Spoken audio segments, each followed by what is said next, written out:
There was a time where I experienced depression for the first time. And I actually there probably were tons of warning signs, which I didn't even think of it. But I was in full crying mode Mm. for months. And I didn't understand because I never had depression before. And I didn't even know it was depression until much later. And I didn't want to get up from bed. I didn't want to go to work. And it was just, I wasn't feeling myself.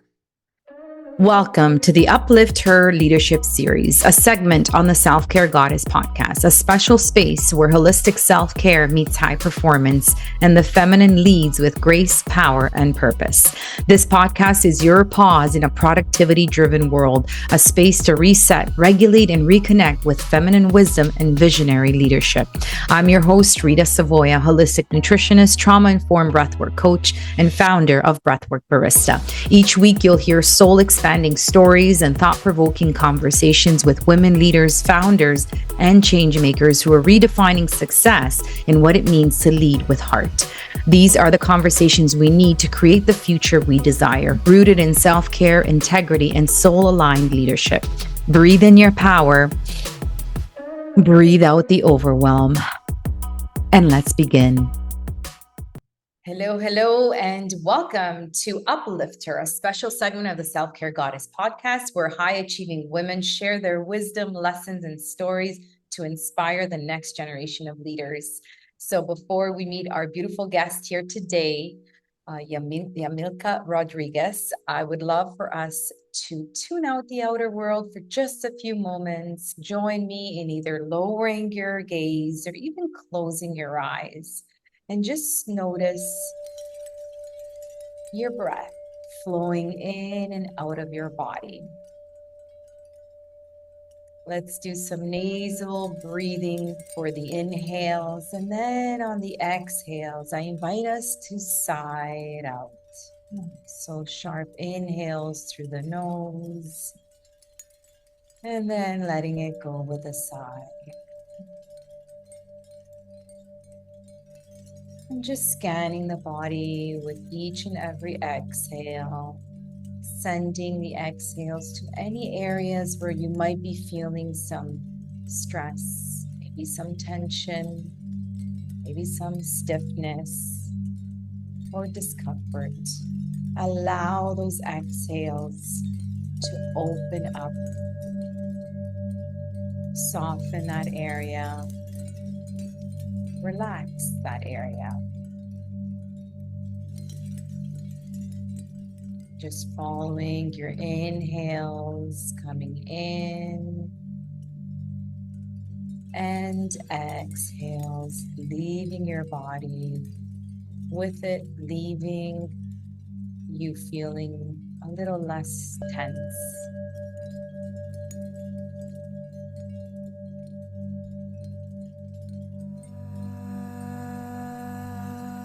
I now invite you to channel these inhales and exhales into the area of the heart, this beautiful organ that's keeping you alive.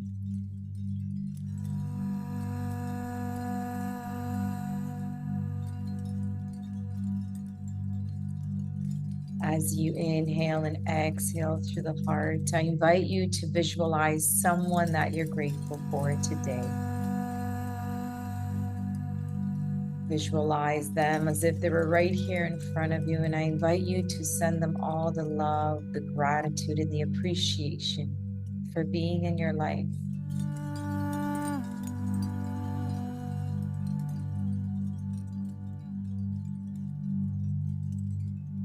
And now I invite you to turn this gratitude, this love and appreciation towards yourself. Send yourself some love for being here, making time for you.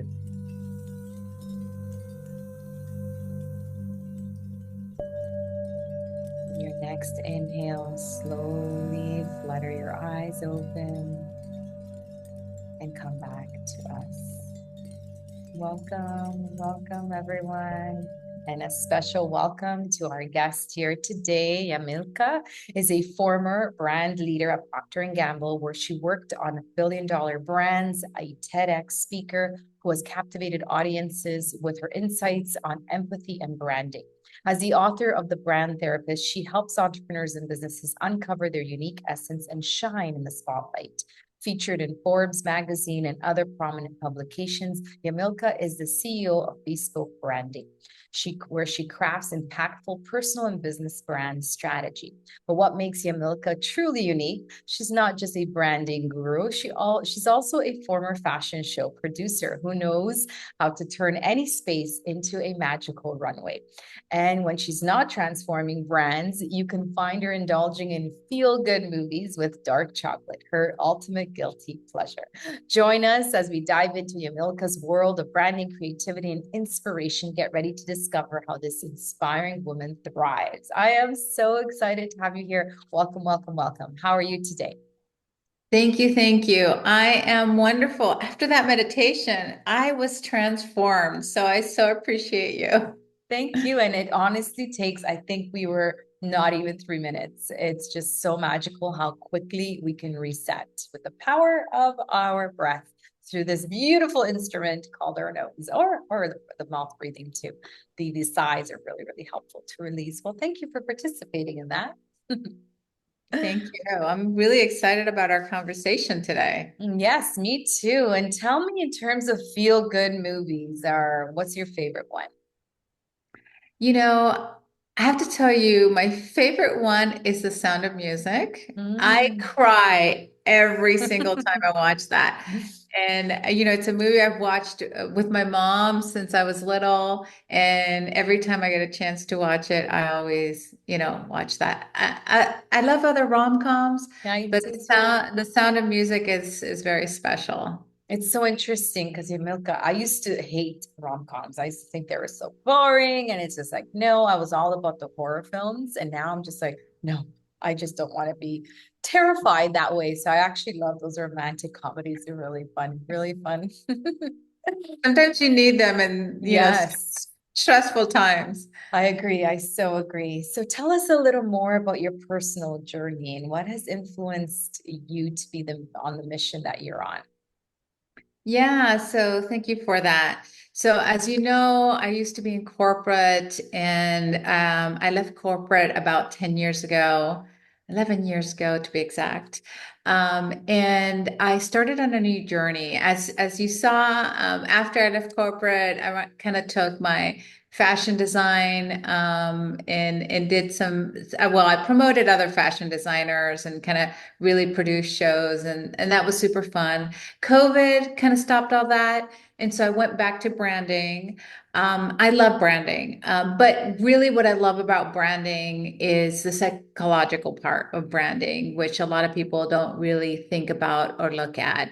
So, I work with archetypes and really that journey of working deeply with oneself, one's inner struggles, and really thinking about being more aware of who you are and what you do took me to then extend that to where I'm at now, which is doing my thesis.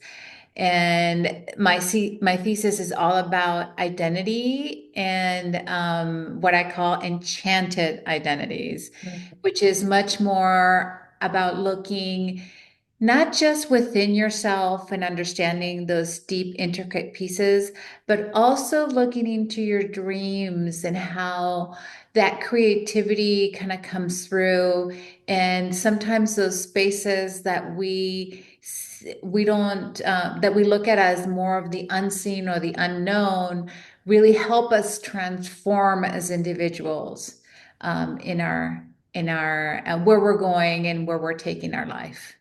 Yes, I love that. And so the archetypes that you use for branding do they change over time as we go through life and priorities change and life events happen? I'm just So curious. So that's a really good question. But the way that we look at archetypes is we are born with a primary archetype, and archetypes usually form through our behaviors.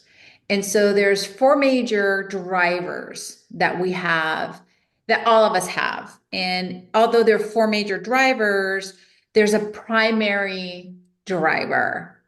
There's a belonging driver.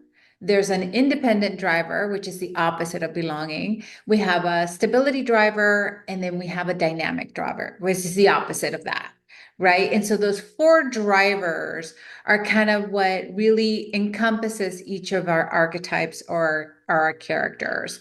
And so what we look at is to see what is your primary driver, at the time of birth or as you grow up.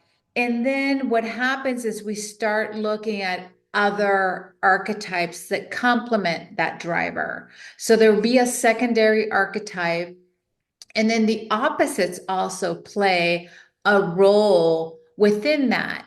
And so then you're looking at every single driver and not just one.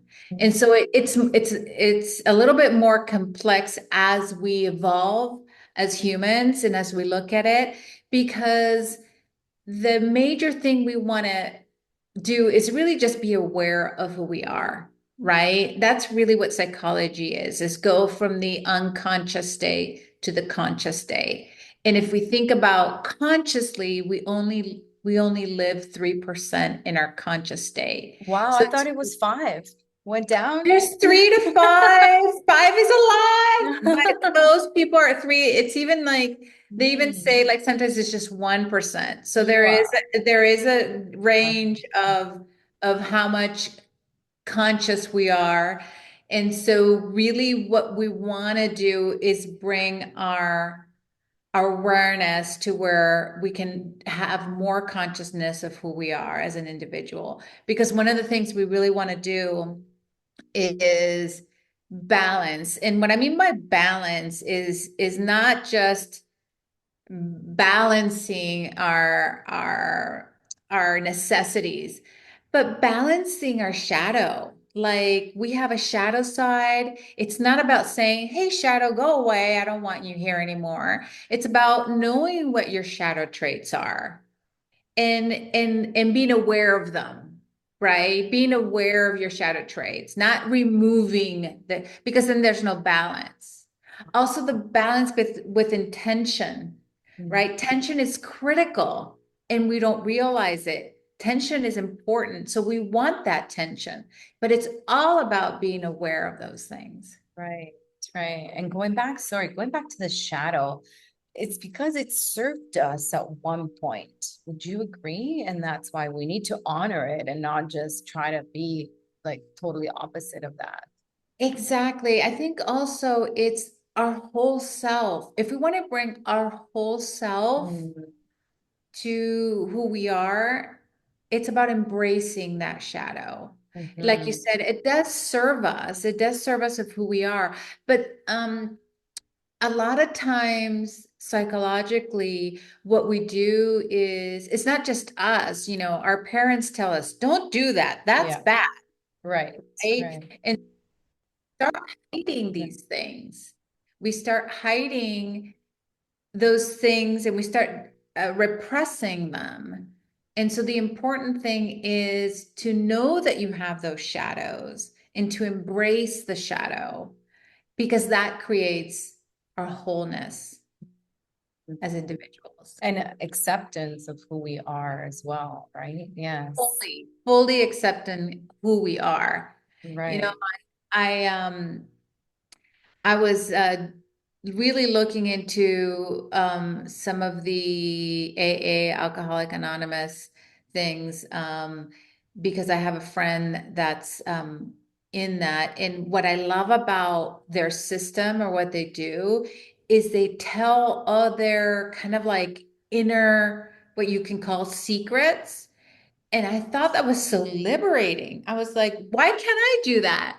Why can't I tell all my inner secrets? Why do I suppress them or think that it's bad for me to say any of that? I think it's so great to release them and be able to have a conversation about those things. And I thought their system was like, oh, wow, that's really interesting. How letting that, opening that up gives them this freedom of self. For sure. Because again, it's that unapologetic acceptance of, hey, this is who I am and this is what I've been through, and it's gotten me to where I am today and who I am today. So I'm wondering, in terms of relationships, are we attracted more to the same archetype or the opposite? I love your question. So we actually are attracted to the opposite. So when it Okay. comes to relationships, I mean, I'm married to an opposite of myself. Mm-hmm. Mm-hmm. And it took me a while to figure that out. It's so funny. But what's really interesting is that I love that, but it scares me a little bit, right? Because I'm not fully open in that sort of space. So for example, I'm a lover. And so the opposite of lover is an explorer. And the explorer loves adventure. And I love adventure, don't get me wrong. But I Mm-hmm. like adventure from a quality standpoint, right? So I like controlled adventure. But really, to be an adventurer, there's no controlling anything. And so it's like getting comfortable with that opposite as well, right? And so we are attracted to that is opposite to us, and they're attracted what is opposite to them. And so we attract each other. But that doesn't just go in relationships, it also goes with clients, right? So if you think about clients, you kind of want to attract that opposite client. And the reason why I say that is because somebody who's similar to you is going to think that they can do what you do Right, right, right. Okay. versus somebody who's different than you is going to Yes. really think that they can't do it. So they're going to hire you because they just don't even want to do it. Mm, That's not their strength. right. Interesting. Yeah. I wonder if you can give like your client this. Is it a questionnaire? How do you find out what your archetype is? Oh, I have a two-question quiz that I created for the archetypes. So I always try to do that first because you're right. You kind of want to know who they are. Hmm. The way that I think about it from a client standpoint is you're serving them, right? And you want to serve them in the right way. And if they're not the right person for you, then you should Hmm. let them know that. And you should say, I have a recommendation, or maybe it's not just best for us to work together. Um, and I'm not saying that you have to detract from just your opposite, because it can be opposite within the spectrum of not just archetypes, but also the opposite of the driver too, right? Right. But I think also being open to understanding the full person, because sometimes we work with people and we don't really know anything about them. And how are you supposed to serve your client if you don't know them deeply? And sometimes because of archetypes, I may know them a little bit more than they know themselves. Because you can really tap into those elements that they haven't fully acknowledged or really thought through. Mhm. And you're helping them. So I used to do the DISC, which was a behavioral assessment, yeah, in terms of how they like to be communicated with and also to and with. So that was really helpful. But I can see this working as well. But tell us a little bit more about your thesis. How and why are you going into this? And I love it, enchanted identities. I love it. So we could talk a little more about that too. But what sort of made you decide to dive deeper into this? Yeah, so I love education. That's kind of one of my strengths. If you do Strengths Finder, I'm a learner. Hmm. It's in the strategy side, so I love learning. And so I know when you gave me your questions, I was like, oh wow, this is so great. Because one of the things you asked was, what would you like to learn really quickly, Mm-hmm. right? And oh my God, I like to learn a lot of things really quickly because I'm always trying to learn. So the PhD came to me at the perfect moment in time. I wasn't looking to do a PhD. Now, let me tell you, I wanted to do a PhD. My father has a PhD, so I was like, maybe in competition unconsciously that I wanted. So when this PhD is a non-traditional PhD, and yes, people always ask me like, well, but you're doing a PhD in wisdom. Is that a real PhD? I think it's funny how people are like, well, I wouldn't be calling it a PhD if it wasn't Was a it? PhD, right? Yes, you can get a PhD in wisdom. And one of the things that attracted me to that is the flexibility to be able to drive your intention. I don't call it purpose anymore, but I do call it intention of what you want to help others with, right? PhDs are about you giving to the community something new, something different, some new concept, some new idea. But really, if you think about it, it's about gathering all the information to then maybe give people a little bit of what transpired in that moment of time when you were doing all your research, right? And And it's so, worth it even for that, yeah. right? And so at the beginning, a PhD is a process. It doesn't happen overnight. And at the beginning, with all my knowledge in archetypes, I kind of wanted to do something with the archetypes and my methodology and these opposites and all these things. But then I found like, okay, I'm just doing something that I already know. Like, that doesn't make sense. So I thought about breaking it. A lot of times when you're doing something, it's always good to break it, to kind of dissect it and really think about what can you make better of it, right? Breaking it just means like you're deconstructing it to figure out to see if there's more legs or more things that can Mhm. actually come out of that method or what you've created. So I really had to decide, no, I'm not going to do it on that, and what should I do it on? And I went through this kind of creative, poetic, you can call it process, and identity came out of that. But as I was researching identity, I felt like there was a piece missing because identity is so focused on theory and, Socrates and Aristotle and Erickson and Jung, and they all have these identity concepts that are really academically driven and heavy in that sense. But I felt like I had to lighten it up. And one of the things that I came up with, because fairies have been kind of something that have come up in my life, is what if I, you know, created something with fairies? And fairies were part of this, right? And people all the time is like, oh yeah, identity, I like it. It's serious. It's very academic. But fairies, and people look at me like, fairies? Yeah.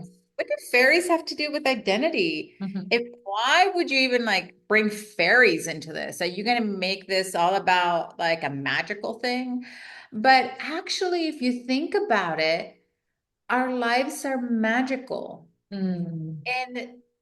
And there we go with the opposites again, right? Something that's a 3D world thing, which is identity, and something that's out of this world unseen, which is a fairy. I mean, if you've seen a fairy, it's not very many people who see fairies. I know some people do, but not all of us have seen fairies. And so it's like, how do you make these two things that seem opposite come together? Because there's a lot of unexplained things that we can't quite explain that happen to us. Even in the Mhm. breath world, right? There's something that happens to us when we breathe. Mhm. breath can take us to different places and do different things to our body biologically, right? And drive these elements that we wouldn't necessarily think about. So I saw an opportunity of like marrying these two worlds of the identity world and the fairy world. So I called it enchanted identities, right? And enchanted identities to some people might mean, well, is it not real? Like a not a real identity?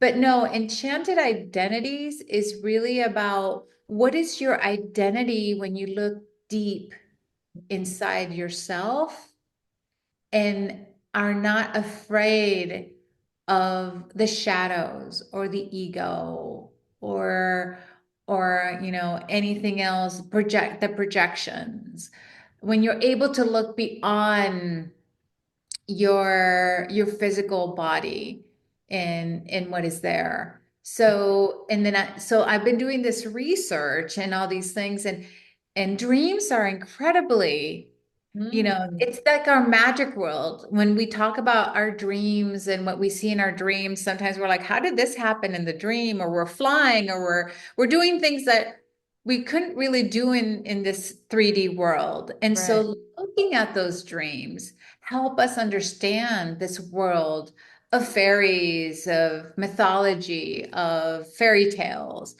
And that's really what's getting me really excited about the work, is trying to understand what happens there. Like what happens when we go from this 3D world to this dream world or this unseen world or this unknown world. What happens and how can we use that to better ourselves and be more present and be more full Mhm.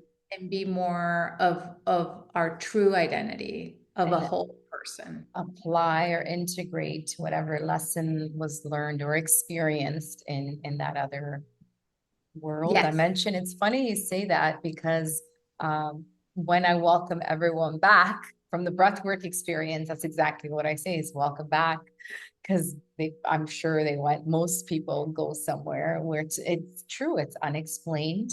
Many, we do a sharing circle right after the experience, and many can't even speak about it. It's just like, wow, they're still processing this amazing experience that they can't really place words just yet, right? And it's even the way you're speaking reminds me of a plant medicine journey.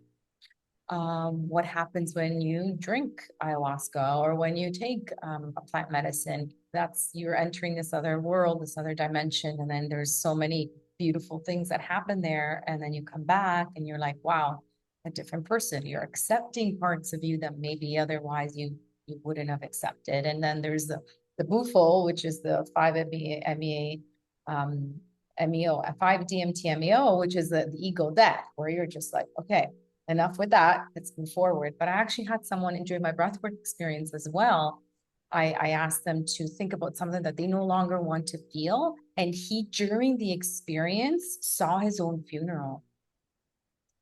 I know we were like, wow, when he told me that, like after he was like, I don't know why I saw my funeral. I'm like, well, the prompt, right? The intention was, what is something that you want to die, that you want to let go of? And he's like, oh, wow, that part of me died during the breathwork experience. And that's why I saw my own funeral and people all around me. So yeah, it's Wow. incredible, just with the breath. So, what sort of techniques are you using to explore that, like leaving this world or this dimension? Is it breath work? Is it? I'm just No, curious. I mean, that's a really good question. I think when I've heard a lot of stories when people do ayahuasca medicine.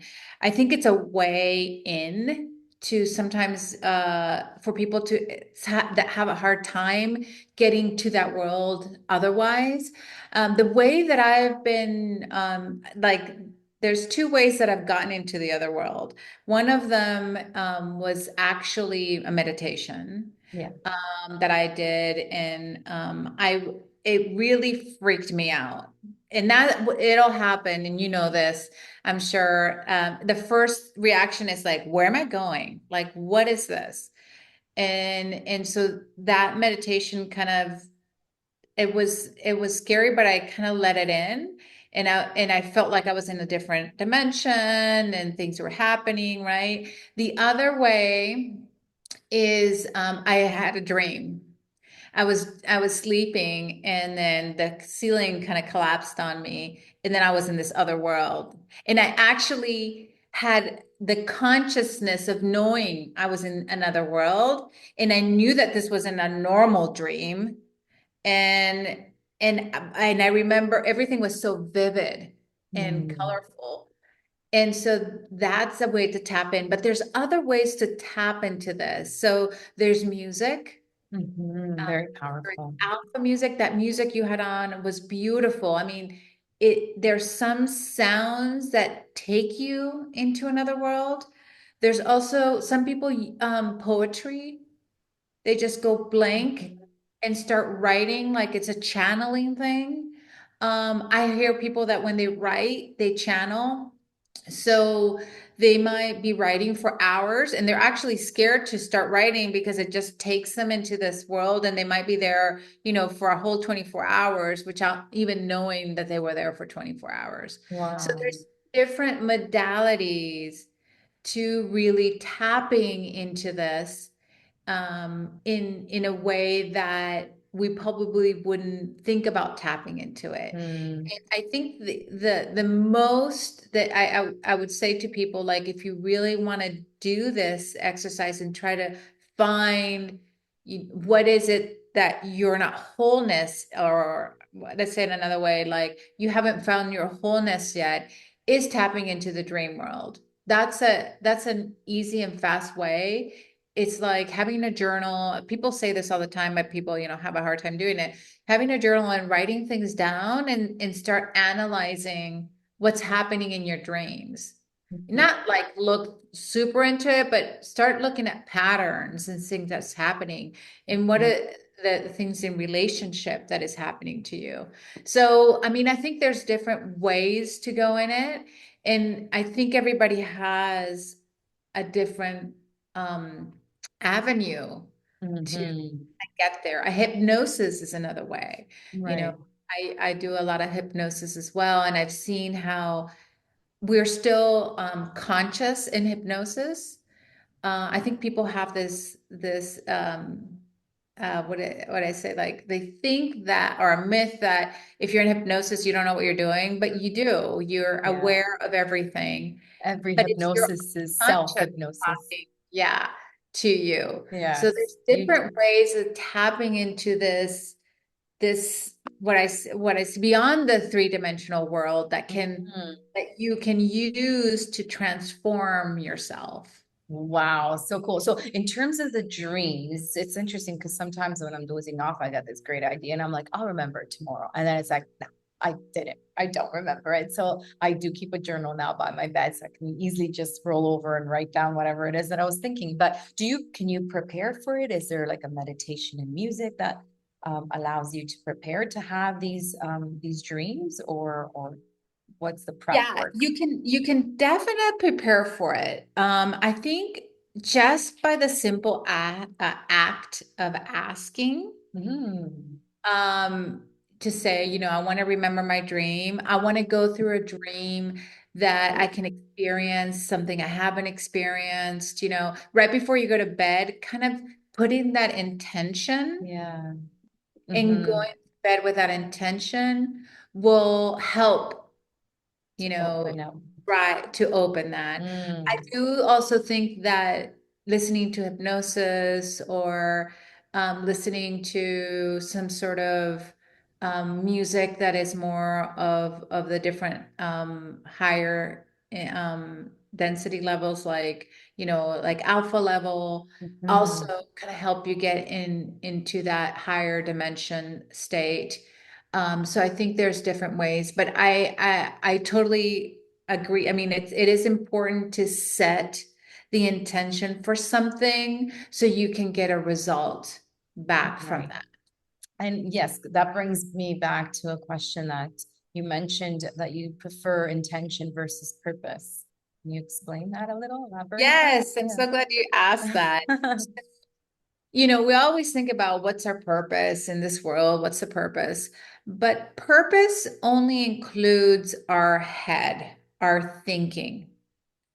We want to include a whole body.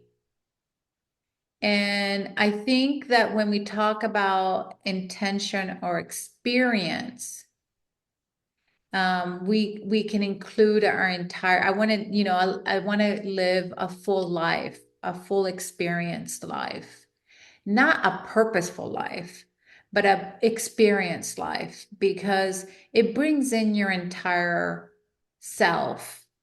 Mm. Uh, because when we think about purpose, we're already in our head, and then everything's very cerebral and concrete and tangible, and some things are not. And we have to be open to those other things. And some of those we experience through our heart or through our biology or just in different ways that we can experience this. But I think when we say purpose, then we're only in our head. Fine. Yeah. When I say intention, I'm feeling more the heart. It's Yes. almost like intentional. So I It feels feel like it comes you're from bringing here. in, yes, you're bringing the heart. Well, this is, yeah, no, very, very interesting. I love it. I mean, where do you want to go with this when it's your PhD? Like, you want to bring this into the branding world, or how are you That's a going? really great question. I've kind of been thinking about that because, as you know, I'm not done with my dissertation. I'm still in the process of it. Although I feel like I get closer and closer, but I'm not there. Like I haven't cracked my what I say like that. When you're like you've done something important or you've done something that makes sense or that is like what you were looking for, right? Hmm. That moment. I'm not there yet, but as I build this, I feel like I'd want to do more speaking engagements, trying to share the knowledge and understanding through more of talking to people, probably a book, writing a book about the experience so other people can learn how to tap into this. I also want to do retreats because I think there's something special when you have a shared space with individuals and walk them through the process one on one, and have that shared collaboration element Hmm. within that. So I think there's a few ways to execute that. That's what I'm thinking, probably where it'll go. Um, Obviously, nothing's concrete. I'm still kind of playing with some of the theories and doing the research and doing some interviews. But I mean, I'm very excited about where this can go and Hmm. where this can grow to. And I'm really looking forward to kind of helping other people and talking to other people about what this can do for them and opening their whole self to be more conscious in this world and more aware of what we're doing and our intentions. I love it. And I'm so excited for you. And I can see the excitement all over your face. You're glowing, you're smiling. So yes, keep us posted on this and where you go with it. I'd love to see it through with you. Yes, for sure. So can you share with us a pivotal moment in your career? It could be now, it could be earlier, where you faced a major challenge that you don't mind sharing with us. And yeah, how did you overcome it? Yeah, that's a great question. I mean, I'll share one that was just recent, even like with where I was taking like the whole thesis kind of opened up a different world for me. And it kind of actually shut down my business in a literal way. And that was really challenging because I was, I had this great business, I had a lot of clients, things were going really good. And then all of a sudden, money stopped. Like I couldn't get clients. I had like 5 proposals that went out. I couldn't close any of them. It was really scary. And in those moments, I think we're just like, what are we doing? Should we continue? Should we move forward? Should we shut it down? Like, what should we do? And I think the universe always gives you a path. Mm. And if you take the right path, you will see momentum and things going. But if you take the wrong path, you will be frustrated because things aren't moving and things aren't going in the right Friction. direction. Mm. And so I think I wasn't sure which one to take. I was kind of moving forward on my business, but I wasn't pushing it completely, right? And so what I learned was that I had an opportunity to do something different. And I took that opportunity, and I'm actually doing collaborative books at the moment. So I'm doing a business collaborative book that filled my soul, and just working with these women and these amazing stories, and looking probably to do another collaborative book in a different area. But I'm not doing anything in that other business. Like, it's kind of shut down. But if somebody wants to do something, I'm not doing that anymore. Like, I have a director of communications I'll take that and move that forward, and I'll oversee some of it and things like that. But I've been kind of I haven't been told, like, nobody said, like, don't stop doing this, but it's like I feel the energy. Mm. Let's say it that way. I feel the Yeah. energy of, like, this is not working for you anymore. You've got to stop this. And we're going to make that happen. And it actually happened with my fashion business. I was getting ready to do a whole fashion show, and COVID kind of said, I was thinking about stopping it, but I thought, okay, this will be the last one. And then Mhm. it didn't even happen because COVID kind of Yeah. like stopped it. So those are just little things that you need to be paying attention to, that I needed to be paying attention to. Although it seemed frustrating and challenging, I feel that it's given me a new path. And I also feel like, things haven't fully shown up, haven't fully, but I'm confident. I'm really am confident that what the path I'm taking is the right path, because I haven't been so excited. I haven't been like Mm. this lively, and Mhm. knowing with the possibilities, I think that's what keeps me moving forward in this new phase. And if we think about astrology and all those things, I mean, this is a new year. We start in April. And so I'm looking at April being the new year for my new path and what I'm moving forward with.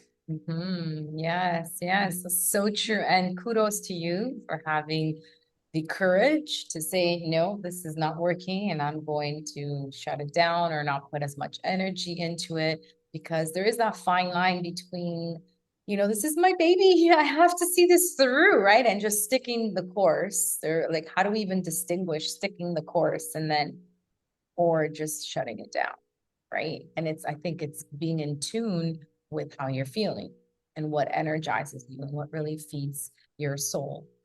And most of us, I feel, can distinguish that because of they're not in tune with their, let's say, intuition, right? They don't trust their intuition. You trusted that intuition that came with the energy and everything else that you said to us earlier. So I feel like, yes, if there are any women out there listening to this podcast or viewing it, yes, like really tune into that intuition and what energizes you, because it is quite easy to follow the path if you trust it. That's another one. It's so difficult, right? A lot of women are like, no, or a lot of people are like myself. It's just like, but once you do trust it, yeah, it just feels good. And you can't even explain it sometimes. It just feels right.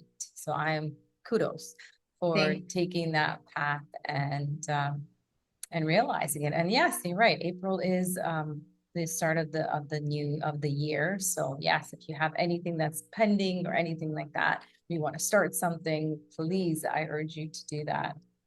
Thank you. That was really, really relevant. And it really hit home for me too, in terms of my rebranding. So I appreciate you saying that because I was there. I was like, but that's my baby. But you're right. I have to put it to rest and then rebrand now with this new direction and focus. And let me tell you, it's going really well. Okay. Yes, once and it feels so good and it feels really energizing. So yes, it's about trusting and then having the courage to make that decision and just take action. Like really just take action. It really is that important to do it whenever you feel it. So I'm curious, Yamilca, have you experienced like all of these amazing things that you've done in the past and you're doing now? Have you experienced burnout? Yes, yes.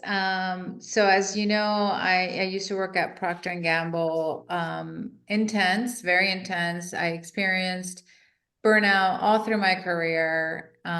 There, you're just in Yeah, what intense. are those warning signs that maybe you can You share? know, actually, there was a time where I experienced depression for the first time. And I actually there probably were tons of warning signs, which I didn't even think of it. But I was in full crying mode Mm, for months. And I didn't understand because I never had depression before. And I didn't even know it was depression until much later. And I didn't want to get up from bed. I didn't want to go to work. And it was just, I wasn't feeling myself. And it had to do with work. I was going through a change, where I was at. I had a lot of people, over, that were above me, kind of, um, just wanted me out of that area. Um, and to be in Proctor, you got to be a type personality. yeah, for And sure. so it doesn't help when, you get attacked in a certain way and you feel like it's you. It's Hmm. very difficult when you're in a hole to get out of that hole. And so I think that was one of the first kind of when I realized what actually a burnout was, in that depression mode. The other one was when I had my fashion show.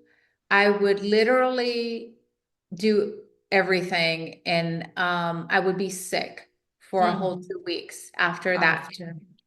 Hmm. And that's why I thought when my last one, I said this is going to be my last one because I noticed that I mean, this is crazy. Like every time I do one of these, I'm sick for 2 weeks. What is this about? Right. And also, even when you have your own business, you feel like you're doing so much, and you have to take breaks. Like I realize when I'm doing so much, I have to stop, and I don't care. You start to notice those patterns that start to happen, right? And so when can I get a break? When can I, go outside or do something different, not just sit in front of the computer all day long Hmm. doing Hmm. work. So you've got to, after this happens a lot, you start to notice and you start to shift. You're more aware of these things and you start to shift the patterns a little bit so you can breathe and come back to yourself.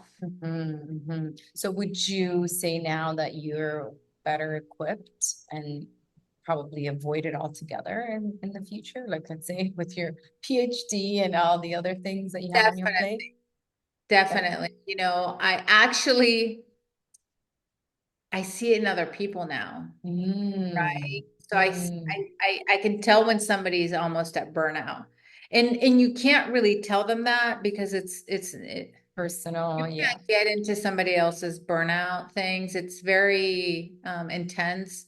And so, but I see it. So then I'm like, okay, that's a sign for me to make sure that I'm treating myself well and fair and doing the right thing. So when I see it in somebody else, I like take that as a sign to make sure I'm taking care of myself Yes. because I don't want to be in that place. Yes. So speaking of taking care of yourself, what are your top three ways self-care, maybe non-negotiable? They can be or not. What are the top three ways that you do that? I've taken on something just a couple of months ago. I okay, how do I start this? So I'm not very good at drinking water. My body doesn't need water, so I like avoid water whenever I can. And I've kind of taken that as a non-negotiable, and not in the sense of let me drink water. It's like let me drink 8 glasses of water, Mhm. right? I can't do 1 glass, even though I used to not do any sometimes. Are I'm you not doing serious? that. No I'm way. serious. Like My I nutritionist didn't ears are like, ah. it, it was like I don't, but it's not good for you. And I was on and off with this. Like I would do drink water when I could, but then I would stop drinking water, and it was like gluten. Gluten was for me like this a few years ago. Like I I said, okay, I'm going to stop eating gluten. Then I have a piece of bread because it looked good, and then I stopped eating. And then I said, no, I gotta. I mean, a non-negotiable for me is gluten. I do not eat gluten, even if it looks good. I mean, it doesn't even look good to me anymore. It's gotten to that point, right? And so water is something new that I've taken on as a non-negotiable. You exercise. I exercise every single day. And I'll say I won't say it's a non-negotiable when I travel, but I try to do something when I travel because things, can shift in the way that you're doing things. Yeah, your And it's not routine. like I'm an intense exercising person. I tell myself, do 10, 15, 20, 30 minutes. If I What could do 10, 15, 20, 30 minutes you're every single good. day, What do I'm you good. do? Like hit training, strength training? So I am trying to just focus on strength training, Mm-hmm. because I feel like as we get older, we do need those weights. So Yes. I'm doing strength training series. Good. But I also do once a week a really intense walk. So I have a neighbor down the street and we do 8 miles. We used to Mm. do 12 miles, but she had surgery, so we're doing 8 miles. So we do 8 miles once a week. And that feels really good because I'm not just, doing weight training, but I'm also walking and doing something different. I try to do some stretching and yoga also as well. Nice. I'm a yoga certified, so I know how important stretching Mm-hmm. for your body. Um, Mm-hmm. so I try to kind of fit all those things into the week. Yes. Awesome. Very nice. I just started doing mat Pilates and I'm really loving it for sure. I have parts of my body that are like aching and I didn't even know they could. So but it's really, really good. But people are asking me because I'm a yogi too. So are you going to stop yoga? And I'm like, oh my gosh, they're like totally different things. Like one is really stretching, which is yoga. And then I feel Pilates is in between the stretch and the strength, but it's way more strength.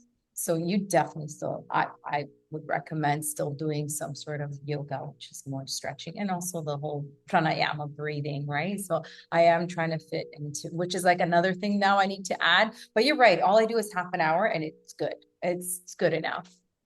Yeah. So, And for me, yoga, I mean, I think I did the intent. Well, so I think yoga for me is strength, and it's important to have both. Like a lot of people think, well, yoga is just for flexibility. I said, no, yoga oh is what yeah, got me strong. power yoga. Oh, they haven't done power yoga then. They were doing Well, like and you hatha have to. yin. to do good alignment, you have Yes. to Yes. bring in the muscle. And I didn't know that. I learned it through my yoga training is how do you bring in, your muscles to get stretch further? Right. Because when you know what the alignment is, then you can do a full stretch into it. And that was interesting to me, even from a psychological. I love all these things because learning for me helps me, like my brain, like, oh, that's Connect. interesting. I never thought about that. So true, right? So, how do you balance your very, very, very busy professional life with your personal life? Is there such thing as work-life balance, or are we just prioritizing? Again, like I said, like balance to me is not about literally balancing things like we think normally. I think balance to me is being able to integrate the tension in the opposite of it, right? So if you have some intense days that you have to work a lot, how do you then relax? And for me, like I said, watching movies is my relaxation time. Like I like because I feel like I don't have to think, I don't have to like do anything. I just sit and veg out. And so for me, it's really important to have those kind of intense moments of work. And I feel like sometimes I can get lost in that too. And then leave that work and go do something different. Also, I don't think for me, it's not good to do work for a long stretch of time because then I burn myself out and I know that now. So do know that I'm going to be intensely working for these amount of hours and then knowing that I need a break after that. Mm. Even when like I have traveling come up. A lot of us think, oh, well, I can do this and this, and I can still take care of this and this. And it's like, I don't do that anymore. Like, if I'm out, I'm out. I don't try to schedule another meeting or schedule another thing. When I'm Mm. exercising, I'm exercising. I'm not trying to also do my business work and so Good people tips. talk about compartmentalizing. I think sometimes you have to do a little bit of that to be able to to take care of yourself. Mm. I think I can't even pronounce it. Like cut. Compartmentalizing. Is it Yeah. like habit stacking? Is that similar? Because if you're doing Yes. one habit, you're kind of stacking another one. Yes. It's kind of like that. So you're kind of working through something, and that's how I do my water. I'm through kind of like my this is my 7. When I finish this, I'll be 7 glasses. Okay. And I try That's to do amazing. Today, yeah. that's awesome. Yeah, so I Okay. try to do my 7 glasses before 3 o'clock or, Okay. a little bit like before 4 o'clock because it helps me like be okay with it because then I'm peeing all night, Yeah, too. exactly. So, so, so I try to work through that. Now, I also know that we can get very strict and I try not to do the strict sort of things. Like I don't want to be strict with myself. Like Yes.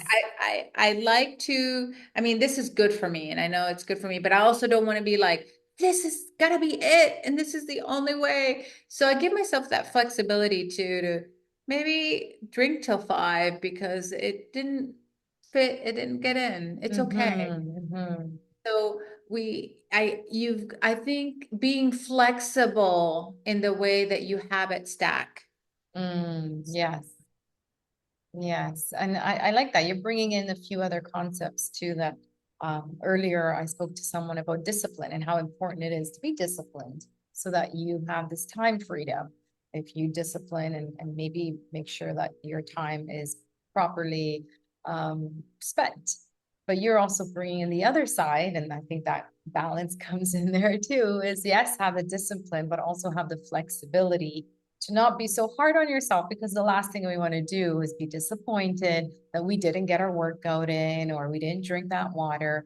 It's just like we're so hard on ourselves already just self-compassion, just really practicing self-compassion with more Yeah. flexibility, And but within a disciplined routine. my If husband that makes always sense. says like, well, you're disciplined and I'm not. And I don't, I guess I don't see myself as a disciplined person, but I can see how when I decide that I'm doing this, I go through, my Mm-hmm. decision is made. So I will go through it.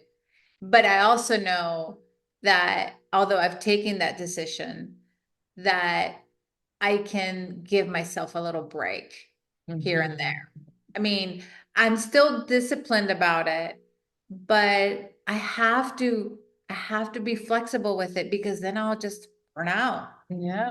There's that B word again. Yes, exactly. I tell my clients it's not what you do 80% of the time. Sorry, 20% of the time. It's what you do 80% of the time. So if that 20, you're not getting that workout in, you're not getting that, amazing sleep, that's okay. It only happens every once in a while. I still don't believe so much in like cheat meals and like because you're going to feel like crap and you're just destroying everything. But I do always recommend it's what you do 80% of the time. It's that, that routine, which I'm kind of curious. Do you have a morning routine or an evening routine you'd I like to share? do. I put a lot of routines in my life because it helps me with so it so I do have okay, I'm gonna tell you it because it's I've implemented it for the last 2 months. I've done it off and on like of my whole life, but I've decided to be a little bit more disciplined about it. And I've done it for the last 2 months.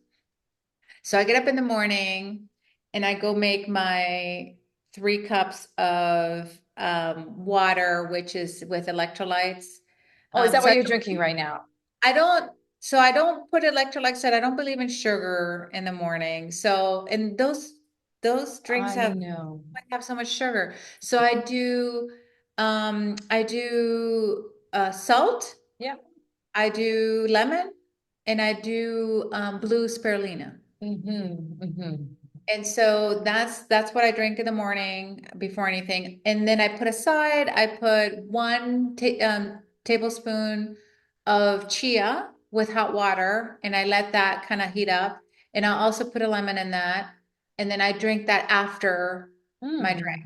Mm, nice. So I go do that, and then I go back and I'll do my whole skincare routine. So I will, I'll wash my face and I'll do actually a also I'm doing they say it's the natural Botox. I don't have any Botox or fillers or anything. So I do a banana peel. Okay. I'll put it all on my face. They say it's a natural Botox. So Really? the morning too. Wait, hold on. The inside of the banana. Now I'm interested. The Hold inside on of a the second. banana peel, yeah. Okay, so So you peel the banana and then you just smear it on your face. smear it on your face. Okay, and And I then do do you that. wait or no? Do you Yeah, you wait just for leave it it to? on. I just leave it on and then I go down and exercise. Oh, So I wow. get Okay. my water stuff done. I take my water, I go down, I do my exercise. And I also do that. I have that shaker thing. I don't know Oh if you know. yeah, the plate. Yeah, yeah. Yeah, the plate. So I'll get on that for 10 minutes and then I'll go upstairs and then I start my entire other routine, which is I do the dry brushing Mm-hmm, mm-hmm, and then I do massage, like oil massage mm-hmm. all over my body. And then I take an Epsom salt bath. Wow. Yeah. And Wow. then Amazing. yeah, and so I do that every single day. Sometimes even on the weekends. Uh, Mm-hmm. so, and I mean, like I said, I've done that for about 2 months. I was doing some of it not, but now I'm doing that every single day. And then I do the rest of my skincare routine. So I'll put on, the moisturizer. I put like the vitamin C, and I'll do all. Yeah, you have that too. But Yeah. I'll take off the Banana. banana, whatever banana I had on my face.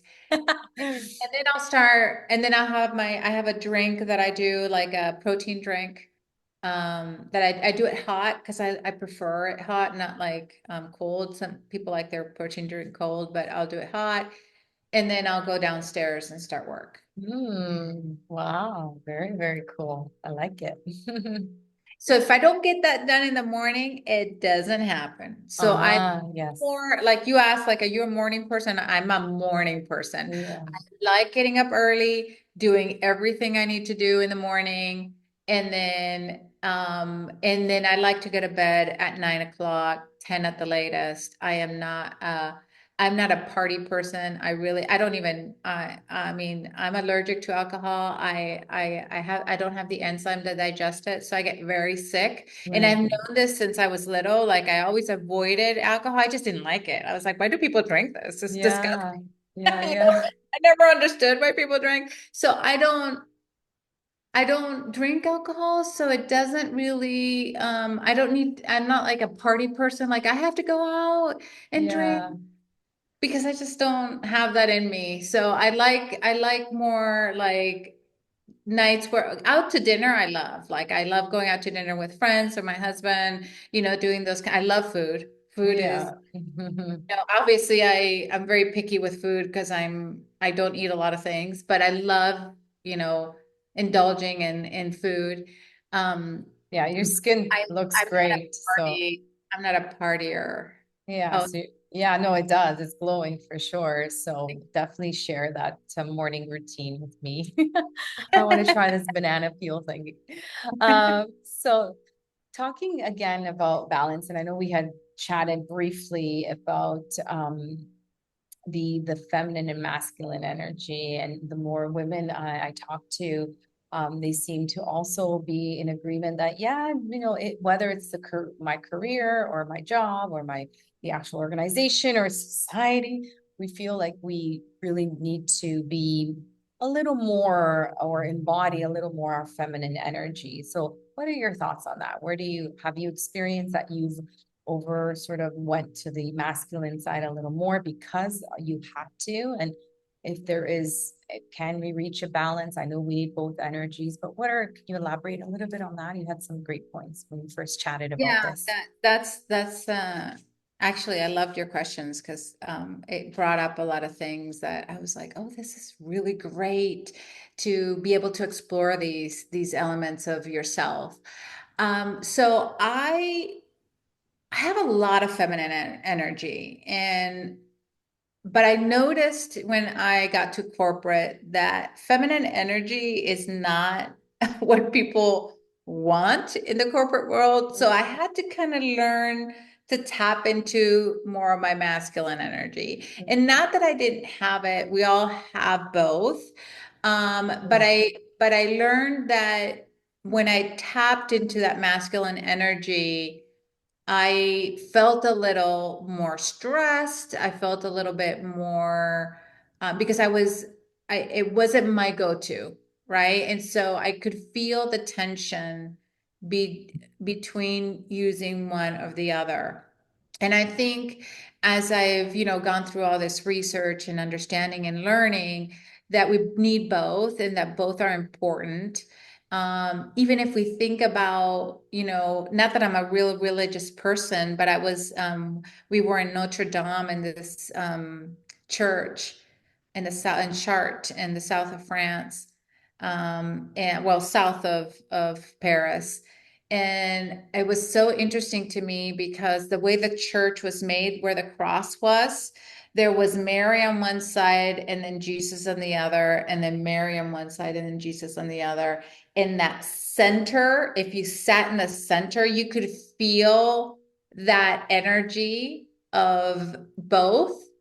And I never thought about that. And when I looked at the other pieces that I'm really looking through, as I look at the anima and the animus, and how, men have a feminine energy and women have a masculine energy, it's not like I push away that energy. It's more about being aware of when that energy takes over.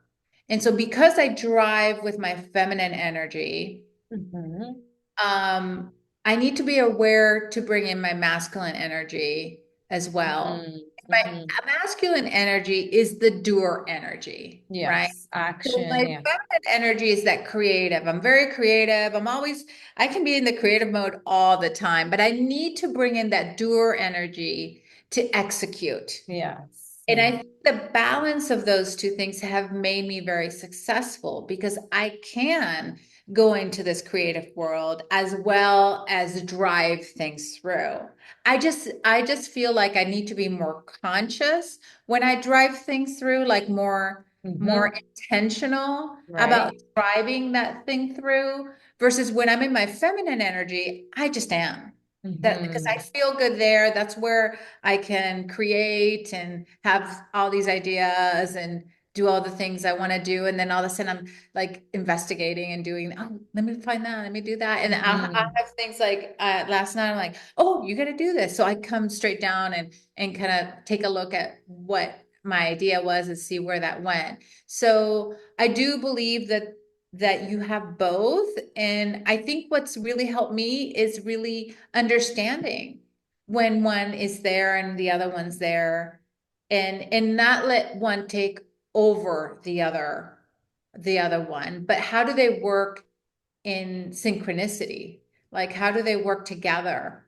And in that balance that we talked about, right? Sitting in that middle of that cross and working in balance and not being too far down one road or too far down the other. But how do you kind of interchange both of those? And so I think that helps also with what we just talked about, burnout. I think it helps you not burn out when you're able to kind of understand where those lie and where you feel like you need to bring one or bring the other one in. Yes, exactly. And if there's anyone watching or listening, that what advice would you give them if they know that they're too much on one side versus the other? How can they balance it? Let's say they're in a very male dominated industry and workplace, and how can they bring their feminine? Would you actually, like, I used to be a career coach and I used to be like, get the hell out of there. You know what I mean? It's just not like conducive to your beautiful energy and flowing creative energy, but maybe that's a little extreme. But is there anything that you would recommend? Yeah, I think, what I would tell people, and I think this is where you kind of have to bring in your courage piece, is set boundaries.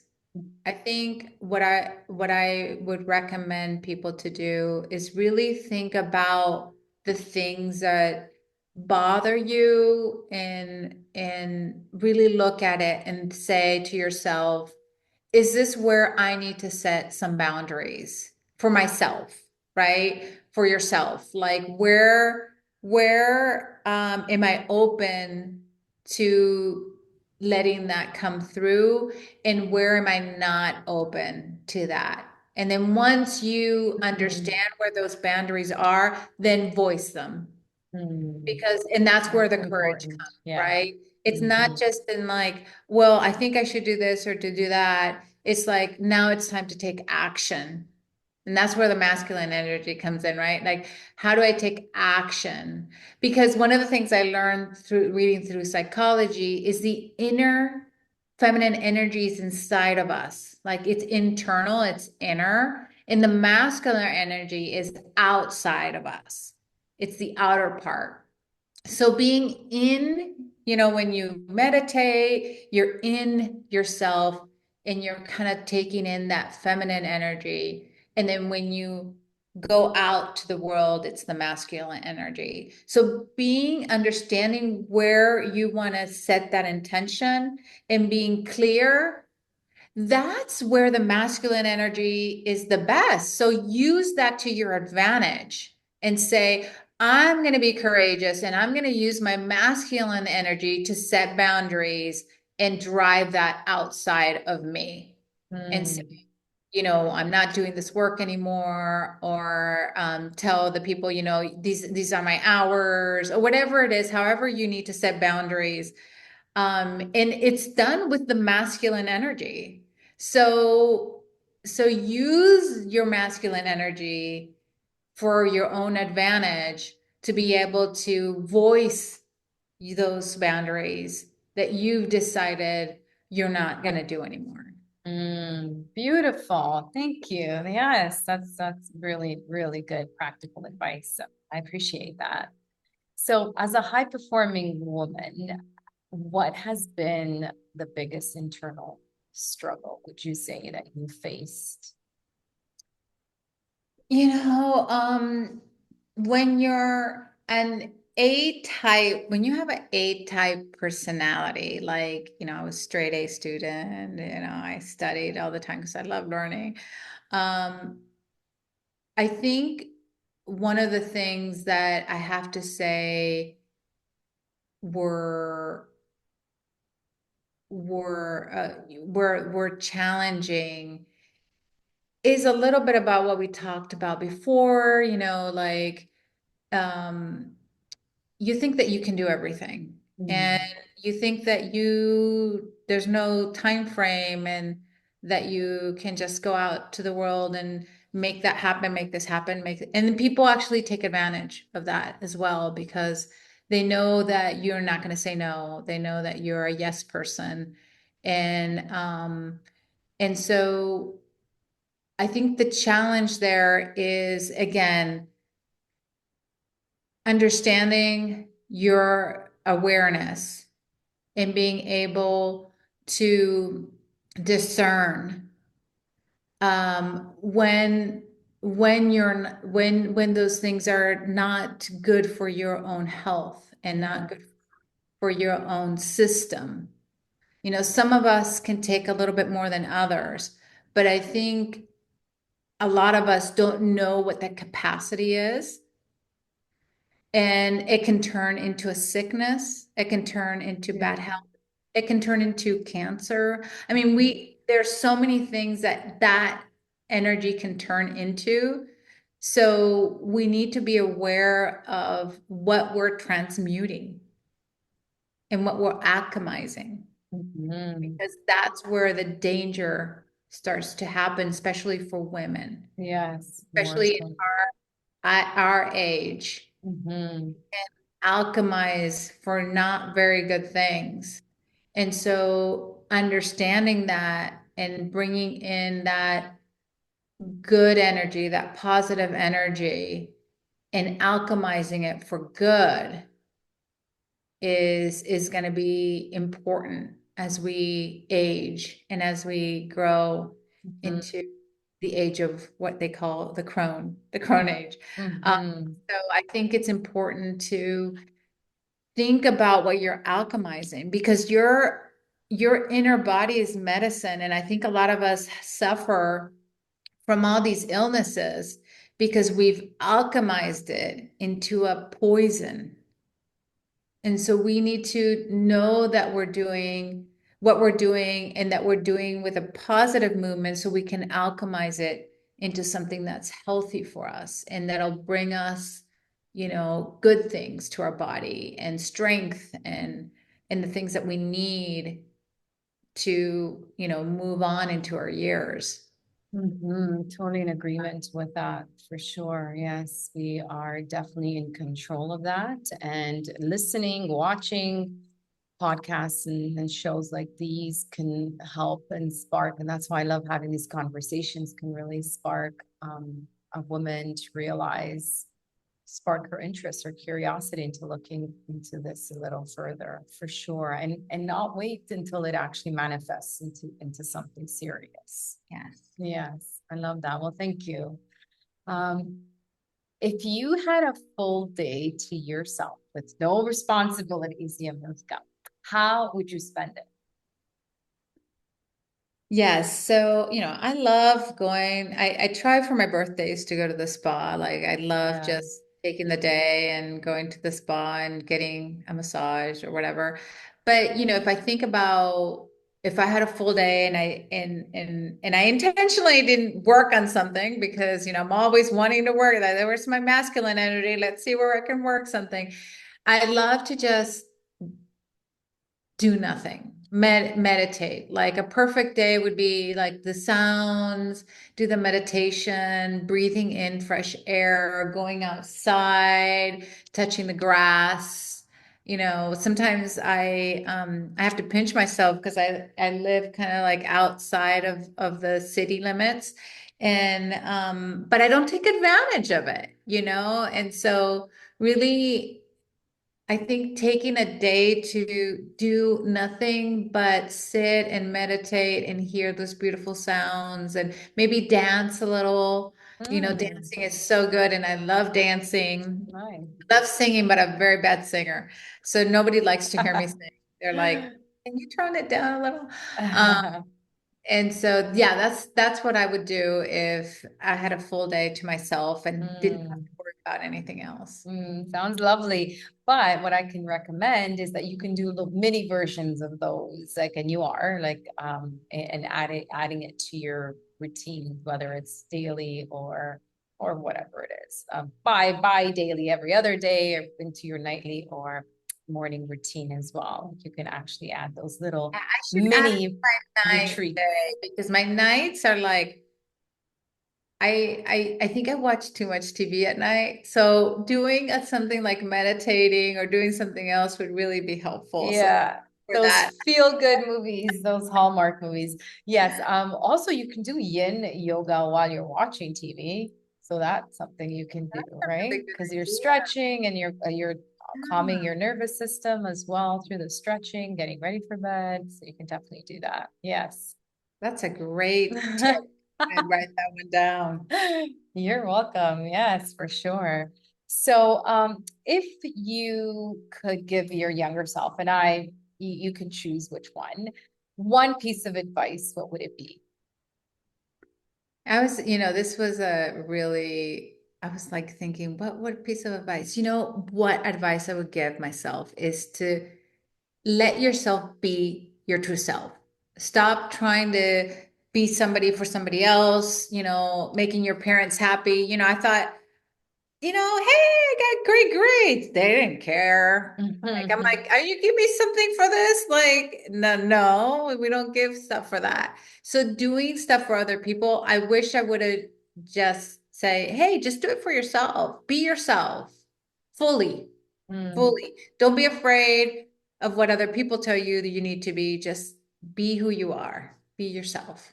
I love that. It's so true. And again, in hindsight, it seems so easy to say, but yes, I feel like we're changing that. The more conversations, the more we normalize that, and the less judging we are of others, it's easier to just be yourself, for I mean, sure. I'll tell you, I think the school system is messed up. What they make these kids do, sometimes it's just frightening. I have a 6-year-old nephew, and I'm always like, oh, God, how horrible it is to be a kid.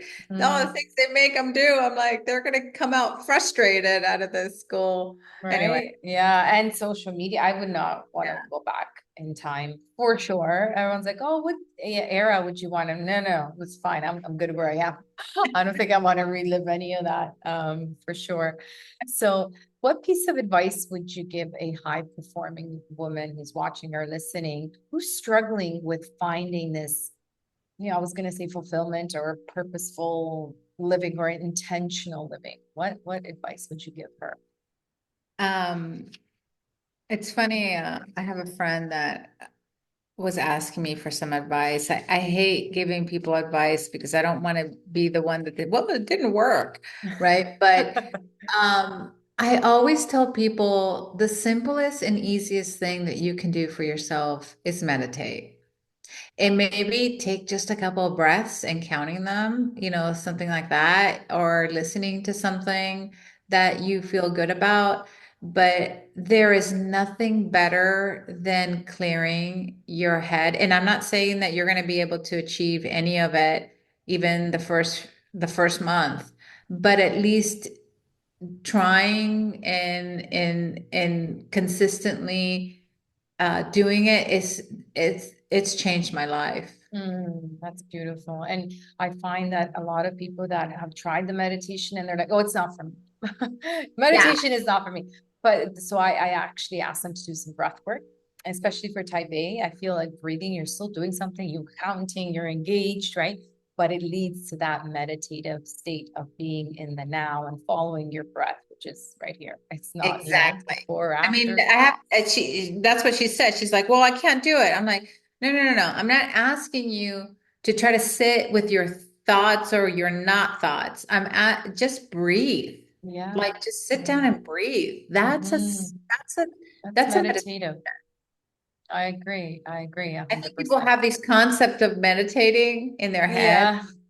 You have to And be under a tree, be like, no, because it's interesting. The brain is supposed to think. So you're asking it to do something that it's supposed to do. So that's why I find that breathing or breath work is a lot easier for people to get into. And then they kind of flow into the meditation world.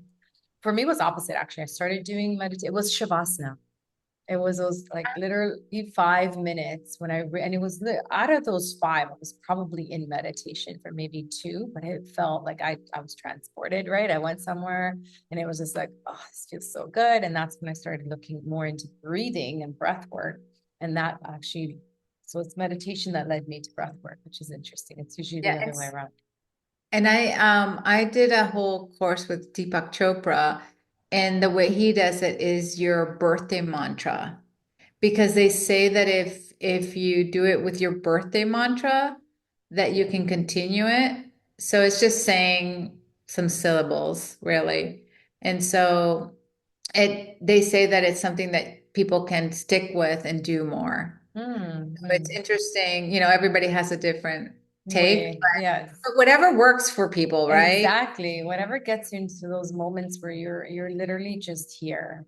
And so your mind is not racing about what's coming up next or, feeling really anxious about what had happened or yes, I totally agree. And it's doable. Like if I can do it, anybody can do it. That's the beauty. You just have to give it a try. It's just that people give up so easily. And I was like, ah, it's not that, you need to stick with it if you really want to try. But I think there needs to be that point where they really want to change. So that's why now, Yamilca, I don't stress or I don't urge or if people don't want to come to my breath work, I don't force them to come because I know they're not ready and they're probably Yeah, not going to have a good experience. So I right. just, I talk about it, I let others share their experience, and then I wait till they're knocking on my door and being, okay, I'll try it now, right?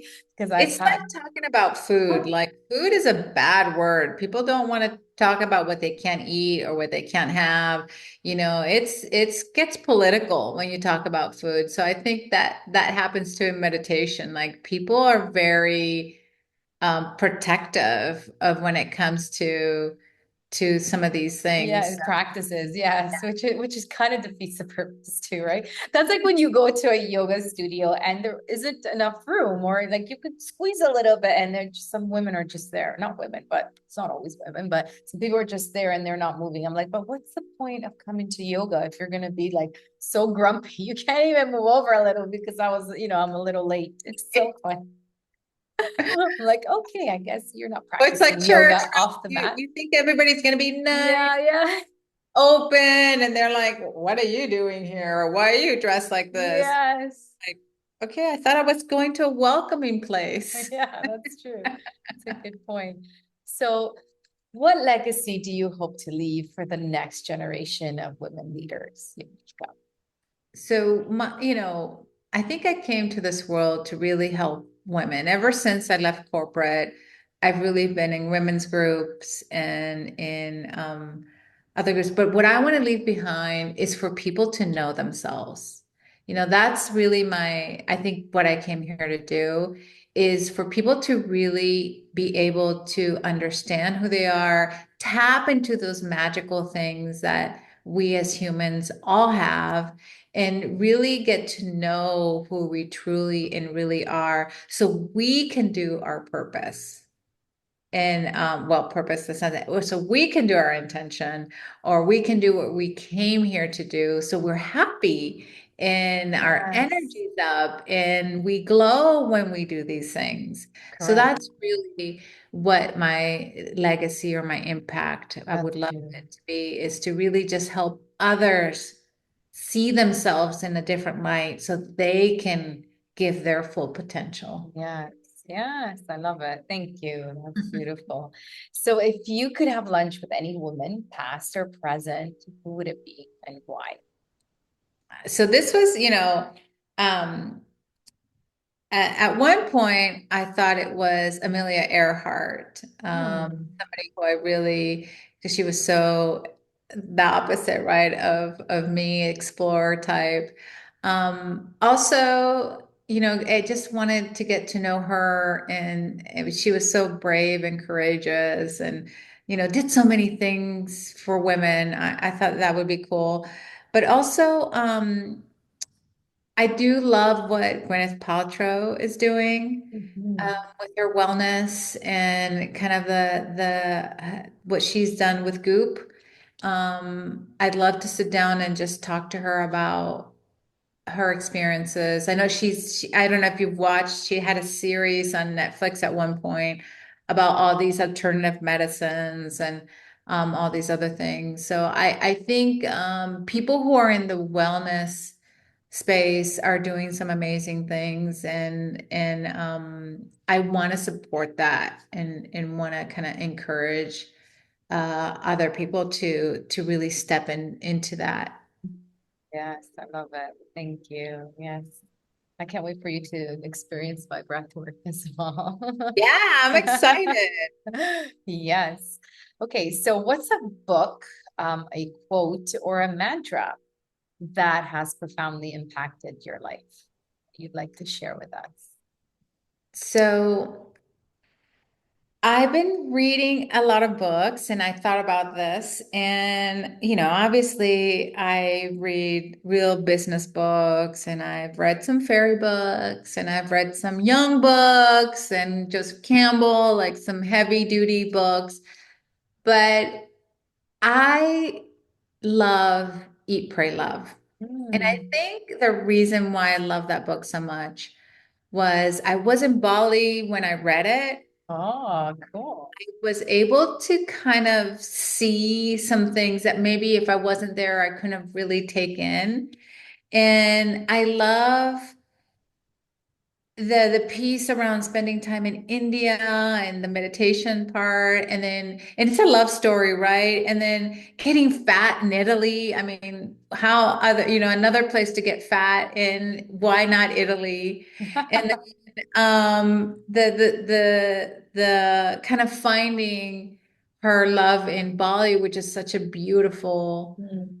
spiritual kind of place, and I love Hindu, and I've studied Hindu a lot because I was going through a lot of intense Hindu history and things like that when I was doing my yoga training. So I don't know why, but that's the book that came to mind, and I think because it has all these pieces and all these elements. Yes, I've read a lot of other books, but I love the simplicity and the romanticism and the Mm. indulgence of that book. Yeah, yeah. So I watched the movie before I read the book. I was like, oh, I want more. So I want to read the book. It's such a beautiful story. The movie too was really cool. Julia Roberts was great. And then when I read the book, I was like, oh, I should have done it the other way around. There's Yeah, so much I more. did it the other way around, and I was like, I can't wait till the movie comes out. And then I was a little like, yeah, Disappointing. I loved it, but the book had so much rich pieces in it. Yes, it's like a sequel, right? It's always disappointing. It's never really, maybe I except for didn't Back to the read the second Future. Those are really good. Those sequels are really good, but most The sequels are. other one, oh my God, like I just read these recently, The Seven Sisters. There's seven books. I was so addicted. I couldn't stop it. I loved every single piece of it. So Right. love that one. So Yeah. if you haven't read it, The Seven Sisters, Yeah, I don't do a lot of fiction reading, and I should do more, and you know? I don't either. And I did that one because I was going to be on a long trip, and I thought it would be easier to listen to something. I just got addicted to them. And so I'm doing so what I've been doing in my thesis is some fiction with some nonfiction books, so I can kind of go back and forth in that. And do you read like actual physical books, or is it more audio books? So I do both. I do Okay. both. I have some physical books that I actually read. But I do have some audiobooks. Sometimes it's I the nonfiction, I kind of like the audiobooks, some business books too. I just, for me, sometimes I need a physical copy if I want Mhm. to try to do things with it. And sometimes I just want to hear it and I do it on the fast mode. So it just depends. Nice, nice. I do a little bit of both too, but nonfiction, I need to like highlight and underline. So yeah, it ends up being physical. Okay, so here comes the rapid fire questions. Really, really fun part of this series. So no overthinking, just kind of go with the flow. One word to describe you as a leader. Bliss. Morning or night person? I think we know that. Morning. Coffee, tea, or something else? Something else. Mountains or ocean? That was hard. Ocean. Pizza or pasta? Pizza. Hate pasta. Not a pasta person. One piece of advice you live by. Live your life. Favorite way to celebrate a win, big or small? Small, most of the time. If you could master any skill instantly, what would it be? French. Oh, oui, oui, bien sûr. Okay. I love how men like speak English, like French men speak English. I love that accent. I don't know why. Oh, It's different when it's a Spanish or Italian, maybe because I've grown up around Italian. I think Italian is really funny when they're speaking English, but the French, I don't know, there's something, I'm not sure what, I don't know, yeah, I just was find just it hearing super one because sexy. we were watching the Formula One that on Netflix, and there's two French kids, and so I was like, oh yeah, this is really it's great when they speak. It's true. I love it. Okay, so one thing you wish more women knew about success. That if you know yourself, you're way ahead. I love it. And if you could give one message to all high-performing women, what would it be? Just to experience life fully. Yes, I love that. Thank you. So I did ask one last question, and it was if you had a theme song for your life, what would it be? And you did choose, I love this song too. It always hypes me up. So just maybe a 30-second commercial for it, like why this song? I had two songs, but I think this one described more of the things as women that we have and that we want to bring out, you know, and not everything's great, but we have to look at both sides of the coin. Love it.